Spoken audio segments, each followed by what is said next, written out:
Ernakulam revenue ജില്ലാ കലോത്സവം ഔദ്യോഗികമായി സമാപിച്ചു. വിധികർത്താക്കളെ ചൊല്ലിയുള്ള തർക്കങ്ങൾ കാരണം മാറ്റിവെച്ച ബാൻഡ് വാദ്യ മത്സരവും പൂർത്തിയായതോടെയാണ് കലോത്സവത്തിന് സമാപനം കുറിച്ചത്.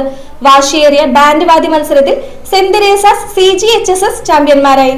സാങ്കേതിക കാരണങ്ങളാലും കടുത്ത പ്രതിഷേധങ്ങളാലും മാറ്റിവെക്കപ്പെട്ട എറണാകുളം റവന്യൂ ജില്ലാ കലോത്സവത്തിലെ ബാൻഡ് വാദ്യം HS വിഭാഗം മത്സരം ഇന്ന് പൂർത്തിയായി. മറ്റ് ജില്ലകളിൽ അഴിമതി ആരോപണങ്ങൾ നേരിട്ടവർ തന്നെ വിധികർത്താക്കളായി എത്തുന്നതിനെതിരെ വിദ്യാർത്ഥികളും രക്ഷകർത്താക്കളും പ്രതിഷേധമുയർത്തിയതിനെ തുടർന്നാണ് മത്സരം മാറ്റിവെക്കേണ്ടി വന്നത്. 6 ഉപജില്ലകൾ മാറ്റുരച്ച ബാൻഡ് വാദ്യത്തിൽ എറണാകുളം വിദ്യാഭ്യാസ ഉപജില്ലയിലെ സെന്റ് തെരേസാസ് CGHS വിജയികളായി. ഇതോടെ റവന്യൂ ജില്ലാ കലോത്സവം ഔദ്യോഗികമായി അവസാനിച്ചു. HS വിഭാഗത്തിൽ 306 പോയിന്റുകൾ നേടി Ernakulam Saint Teresa's CGHS overall ചാമ്പ്യൻഷിപ്പിന് അർഹരായി. 301 പോയിന്റുകളോടെ വിദ്യാധിരാജ വിദ്യാഭവൻ EMHS രണ്ടാം സ്ഥാനം നേടി. വിജയികൾക്കുള്ള ട്രോഫികൾ ജില്ലാ വിദ്യാഭ്യാസ office administrative assistant D Ullas വിതരണം ചെയ്തു. Programme committee convener Biju Kurian, ഭാരവാഹികളായ അജിമോൻ പൗലോസ്, ഷൈനി ബെന്നി, സിജാദ് ഉമ്മർ, ഫാദർ മനു ജോർജ്, ജിബിൻ NV, ജിതിൻ ജോസഫ് ഉൾപ്പെടെയുള്ളവരും ആതിഥേയ സ്കൂളിലെ പ്രധാന അധ്യാപകരായ സിസ്റ്റർ മാർഗ്രറ്റ് ഡാനി,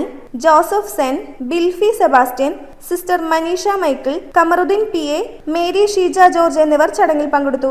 ദിവസം ബാൻഡ് മേള നമ്മൾ ചില സാങ്കേതിക കാരണങ്ങൾ മാറ്റിവെച്ചിരുന്നു.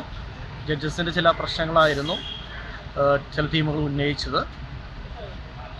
അതുപ്രകാരം തുടർന്നുള്ള മത്സരങ്ങൾ, അന്നത്തെ മാറ്റിവെച്ച മത്സരങ്ങൾ ഇന്ന് വിദഗ്ധരായ ജഡ്ജസിനെ ഉപയോഗപ്പെടുത്തിക്കൊണ്ട് നടത്തുകയാണ്. News bureau, Ernakulam.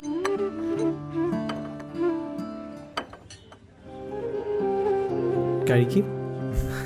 സൗഹൃദങ്ങൾ മനോഹരമാവട്ടെ. സോൾട്ടിലെ വിഭവങ്ങൾ പോലെ. The salt restaurant.